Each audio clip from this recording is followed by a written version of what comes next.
Saudara-saudara, menyambut pemberitaan firman Tuhan, marilah kita berdoa memohon pertolongan Roh Kudus. Allah Roh Kudus, Roh kebenaran, Roh yang memimpin kami, Roh yang membimbing kami. Engkau yang tinggal dalam hati kami, terangilah kami dengan cahaya-Mu. Buatlah hati dan pikiran kami menangkap inspirasi dari-Mu yang Kau sampaikan melalui pemberitaan firman Tuhan. Baik pada saat Alkitab dibacakan, Alkitab diberitakan pesannya, kami menangkapnya dengan hati yang jernih dan dengan semangat dan kekuatan dari-Mu untuk menerjemahkannya dalam perilaku hidup kami. O Roh Kudus, sertai dan pimpin kami ketika kami belajar mengenal firman Allah dan kebenaran-Mu. Bahkan sertai dan pimpin kami dalam seluruh perjalanan hidup kami. Di dalam nama Tuhan Yesus kami naikkan doa kami. Amin.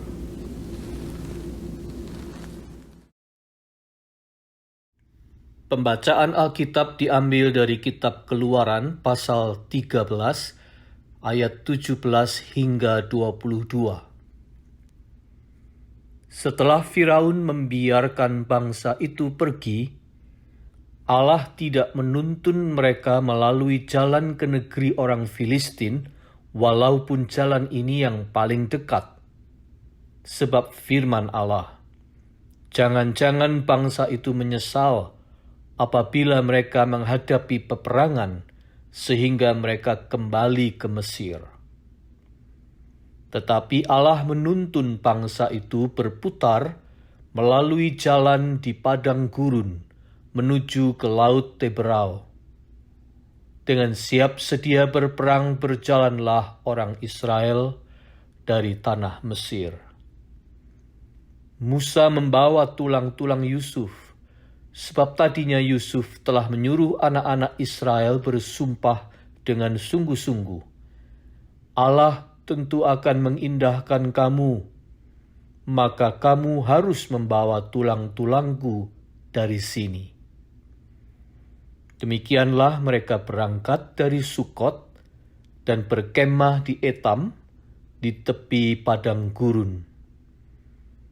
Tuhan berjalan di depan mereka pada siang hari dalam tiang awan untuk menuntun mereka di jalan, dan pada waktu malam dalam tiang api untuk menerangi mereka, sehingga mereka dapat berjalan siang dan malam. Dengan tidak beralih, tiang awan itu tetap ada pada siang hari, dan tiang api pada waktu malam di depan bangsa itu. Demikianlah pembacaan Alkitab. Berbahagialah kita yang mendengar firman Allah dan memeliharanya. Haleluya.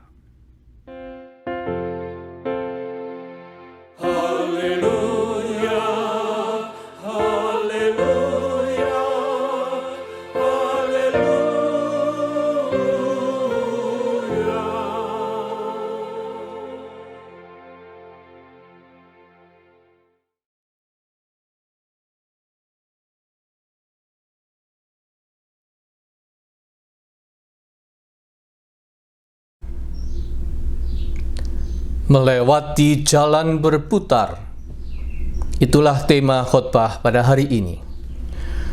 Saudara-saudara, pernahkah Anda merasa jengkel ketika berkendara tiba-tiba disuruh ambil jalan memutar, detour? Saya pernah. Satu, saya jengkel oleh karena saya tidak expect akan mengalami itu, kaget. Yang kedua, saya jengkel oleh karena dalam pikiran saya ini akan membuat perjalanan saya menjadi lebih lambat.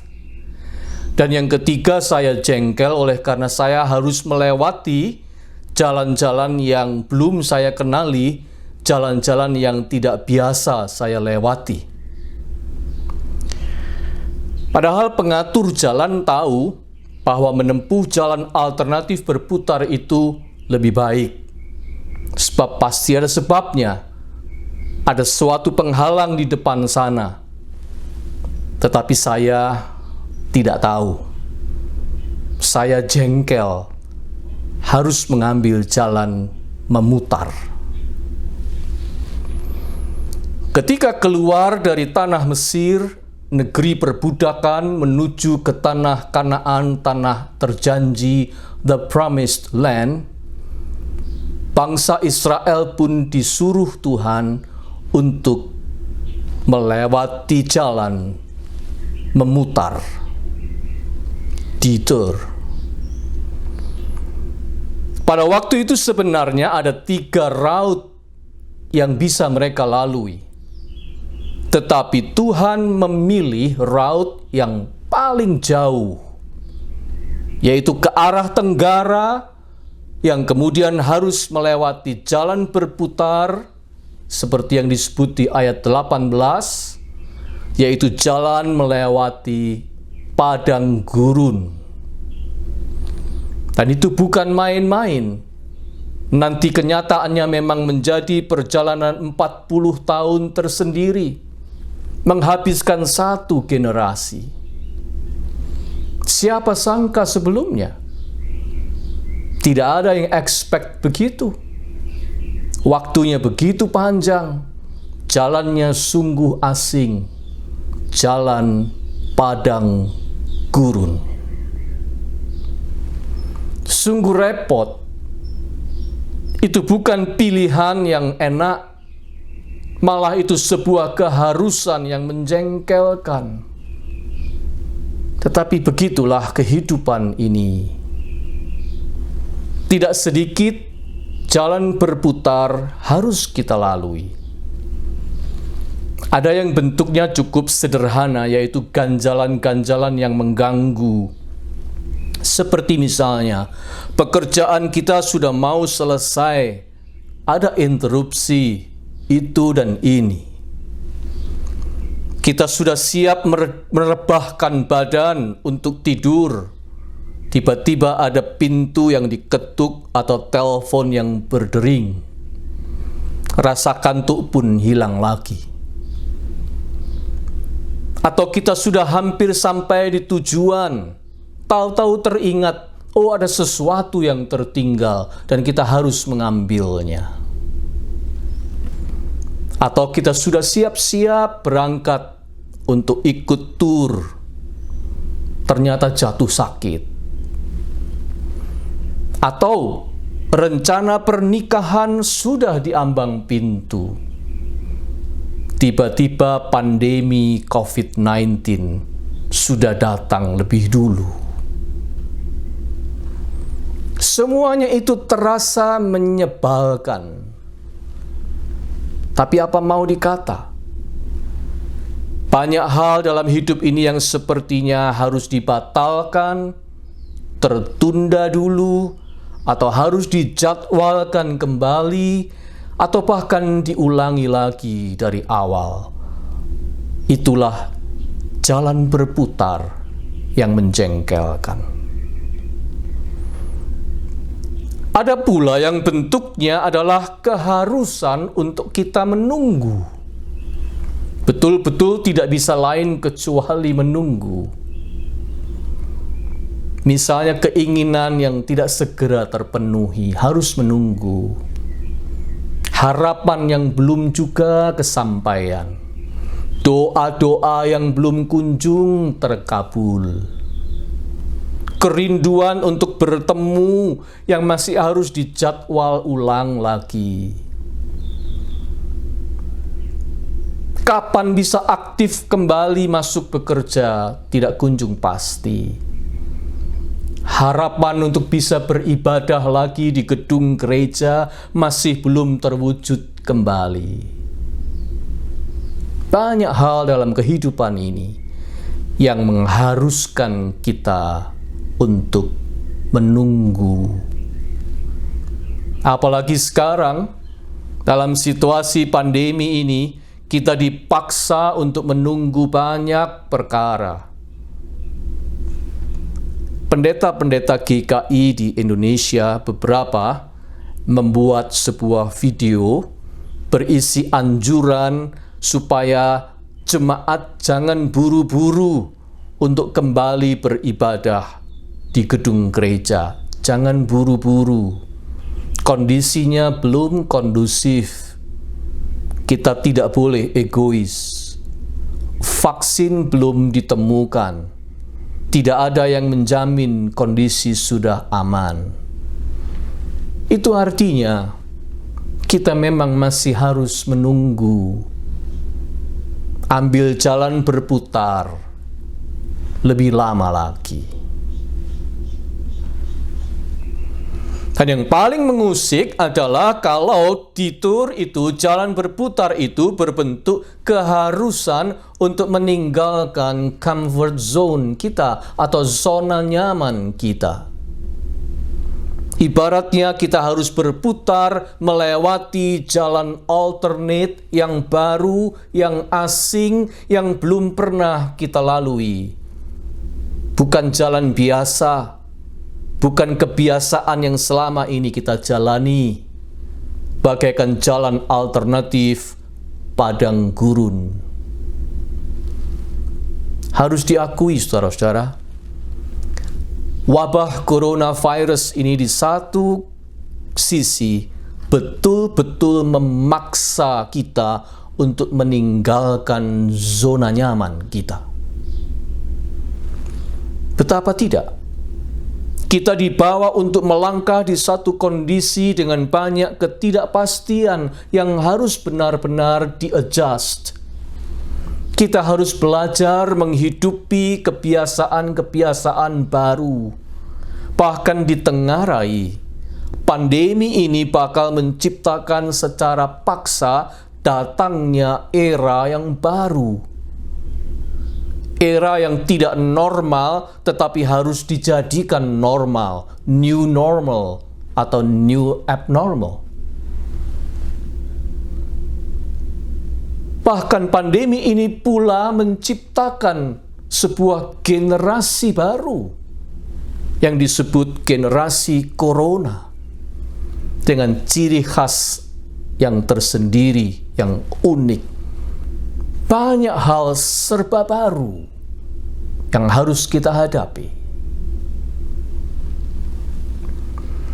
Saudara-saudara, kalau memang kita dibawa melewati jalan berputar, apapun bentuknya itu, pertanyaan kita adalah apa maksudnya Tuhan? Mengapa Tuhan membawa kita harus melewatinya? Termasuk melewati padang gurun yang bernama padang gurun corona ini. Mengapa? Mari kita kembali sejenak kepada bangsa Israel di masa keluaran. Perhatikan alasan Tuhan untuk menyuruh mereka mengambil jalan berputar di ayat 17. Jangan-jangan bangsa itu menyesal sehingga nanti kembali ke Mesir. Keluar dari Mesir adalah kerinduan bangsa Israel. Istilahnya mereka mintanya kepada Tuhan sampai nangis-nangis. Minta dibebaskan, bisa keluar dari Mesir. Itu keinginan, itu harapan, itu kerinduan, dan itu doa mereka yang terbesar. Tetapi Tuhan tahu bahwa mereka belum benar-benar sadar akan arti dari permintaan mereka itu. Sehingga kalau nanti di tengah jalan menuju ke sana, mereka belum sudah dihadang oleh musuh Filistin dan diajak berperang, pasti mereka maunya minta kembali saja ke Mesir. Tuhan sudah tahu itu.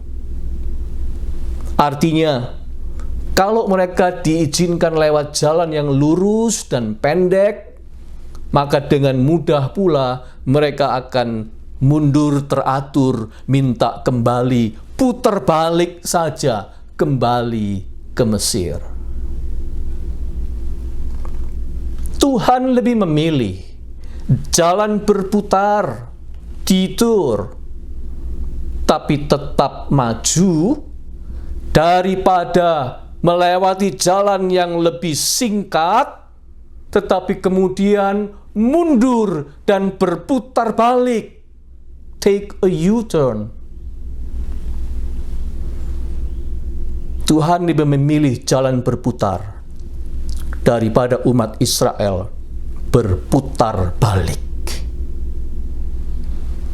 Saudara-saudara, pada masa kejayaan Kekaisaran Romawi kuno, dikenal satu kebiasaan dalam mereka berperang, yaitu begitu kapal yang ditumpangi mengangkut prajurit-prajurit Romawi mendarat di pantai, segera sesudah itu kapal itu dibakar habis. Tujuannya adalah supaya tidak ada lagi kamus mundur atau kembali pulang tidak jadi bertempur. Tidak ada, no turning back.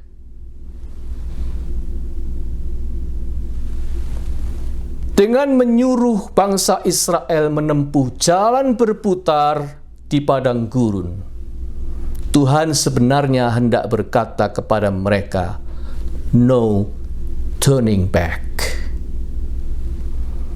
Bahkan secara paralel, saya melihat mujizat penyeberangan di Laut Tebrau yang nanti diceritakan di Keluaran 14. Ketika Laut Tebrau itu terbelah dan mereka bisa melewati bagian yang kering dari laut itu, peristiwa itu sebenarnya saya lihat secara paralel mirip dengan peristiwa kapal Romawi yang dibakar tadi.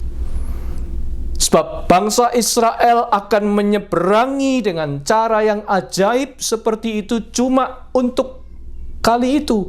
Jangan berharap mereka akan mengulanginya lagi dengan arah yang berlawanan. Tidak ada. No turning back. Peristiwa Laut Tebrau juga sebuah peringatan bahwa mereka harus maju. No turning back. Jadi setelah menyeberang, mereka masuk padang gurun dan tidak ada kata mundur lagi. Sebab mundur berarti kerinduan mereka untuk bebas dari perbudakan Mesir tidak akan terpenuhi. Padahal itulah doa mereka yang terbesar. Tuhan tahu apa yang baik untuk mereka. Saudara, itu artinya Tuhan selalu jauh lebih tahu daripada kita sendiri. Tuhan selalu punya alasan yang baik untuk kita apabila Dia menghendaki kita untuk melewati jalan berputar, apapun bentuknya. Baik yang sederhana berupa kejadian yang menjengkelkan maupun yang berupa padang gurun kehidupan. Seorang kawan saya pernah bercerita betapa jengkel dirinya ketika sudah hampir tiba di tempat tujuan untuk suatu acara penting. Ternyata ia sadar ada yang ketinggalan, suatu barang yang harus dia bawa. Oh, tentu saja terpaksa dia pulang dulu untuk sekedar mengambil barang itu dengan bersungut-sungut. Tetapi pada saat dia mengambil barang itu di rumahnya, barulah ia sadar bahwa kompor gas di rumahnya masih menyala, terlupa untuk dimatikan ketika merebus telur tadi. Sungguh, itu suatu jalan berputar yang menyelamatkan, dan ia syukuri kemudian. Ada kalanya penundaan atau menunggu adalah sesuatu yang baik. Tidak selalu menunggu itu buruk. Tuhan membuat kita menunggu jawaban doa kita agar kita lebih sabar dan lebih tekun berdoa. Sabar menunggu bisa jadi membuat kita mendapatkan yang lebih baik di depan sana. Buru-buru malah sering membuat kita nabrak sini dan nabrak sana. Anjuran agar kita jangan buru-buru buka gedung ibadah dan berbakti di gedung gereja lagi, ada baiknya kita perhatikan. Sebab penyebaran virus memang masih terus berlangsung. Vaksin belum juga ditemukan. Perlu waktu untuk itu. Penularan melalui droplet itu betul-betul nyata. Kita bisa membahayakan orang lain, selain juga membahayakan diri sendiri. Jangan sampai gelombang penularan itu datang susul-menyusul. Oleh sebab itu, peringatan untuk jangan buru-buru kembali beribadah di gedung gereja patut kita perhatikan. Tetapi bagi mereka yang memilih untuk berkumpul kembali di gereja, pastikan bahwa Anda menjaga jarak yang aman. Dan perlengkapan pelindung mulut, hidung, dan mata benar-benar terpasang. Dan harap jangan tergoda untuk bersalaman atau berpelukan walaupun ingin. Apalagi jangan tergoda untuk berkerumun. Sabar. Tunggu. Menunggu memang tidak enak. Namun ada kalanya itu lebih baik bagi semua. Menunggu memang kerap kali menjengkelkan. Seperti orang harus melewati jalan berputar. Tapi ada kalanya itu baik. Hanya kita tidak mengetahuinya. Padang gurun corona memang memaksa kita untuk keluar dari zona nyaman kita. Tetapi, saudara-saudara, lepas dari ada tidaknya wabah ini, sebenarnya kita memang harus berjalan ke depan, maju, menjalani abad 21. Tidak mundur ke abad 20, tidak mungkin. Abad 21 memang menghendaki perubahan diri yang besar. Harus diakui lepas dari ada tidak adanya corona. Abad 21 tidak bisa dihadapi dengan membawa mentalitas lama atau kebiasaan lama. Masa depan di abad 21 ini menuntut banyak perubahan dalam diri kita. Misalnya, hadirnya artificial intelligence, AI, memang mau tidak mau harus diakrabi dan diperhitungkan. Pandemi COVID-19 dalam arti tertentu hanya mempercepat, hanya memaksakan penyesuaian diri yang lebih cepat. Sederhananya, kita tidak bisa lagi berlindung di balik istilah gaptek. Kita suka memberikan alasan, saya gaptek. Abad 21 tidak bisa terima alasan itu. Tidak ada lagi alasan gaptek, sebab gaptek bisa-bisa membuat kita tidak survive, tidak hidup di abad 21. Sebab di abad yang baru ini, mau tidak mau, kita memang sangat bergantung pada penggunaan teknologi. Mau tidak mau. Hidup ini jalannya maju. Tidak kenal U-turn, balik kucing, no turning back. Tapi untuk maju, ada kalanya kita perlu menempuh jalan berputar yang melatih kita untuk berubah. Ada kalanya kita harus menempuh jalan detour supaya kita belajar sabar, supaya kita lebih bertekun, supaya kita lebih siap untuk berubah dan belajar hal-hal yang baru dan berani meninggalkan zona nyaman kita di masa yang lalu. Supaya kita bisa survive dan kita bisa selamat sampai di tujuan. Sekali lagi, apa yang terjadi pada wabah ini sebenarnya mempercepat, memaksa kita untuk meninggalkan zona nyaman dan belajar berubah menghadapi masa depan.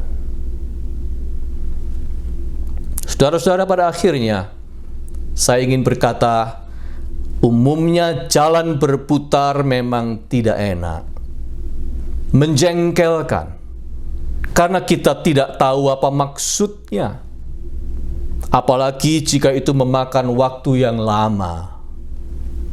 Tetapi, yakinlah, Tuhan itu tahu. Dia lebih mengetahui segala sesuatu tentang kita dan tentang masa depan kita. Jadi sudah barang tentu Dia tidak asal menyuruh kita untuk melewati jalan berputar tanpa alasan. Sama seperti bangsa Israel, Dia punya alasan yang jelas untuk itu. Tuhan bukan hanya menyuruh kita melewati jalan berputar padang gurun, tetapi Dia menyertai. Sama seperti Dia menyertai dan memimpin bangsa Israel bahkan siang dan malam. Disebutkan dalam cerita ini, Dia menyertai dan memimpin dengan tiang awan pada siang hari, dengan tiang api pada malam hari. Tuhan berjalan di depan. Dia memimpin mereka. Jadi di padang gurun ketidakpastian, satu hal yang pasti yang kita bisa pegang, yaitu bahwa kita disertai dan dipimpin oleh Tuhan hari demi hari. Bapa pemelihara, Kristus Sang Immanuel, dan Roh Pembimbing, Allah Trinitas itu pasti memimpin dan menyertai kita. Oleh karena itu, saudara-saudara, manakala kita sedang dibawa Tuhan melewati jalan berputar di padang gurun kehidupan, apapun bentuknya, mari kita mempercayakan diri pada pimpinan Tuhan hari demi hari, sebab Tuhan lebih tahu apa yang baik bagi anak-anaknya. Amin.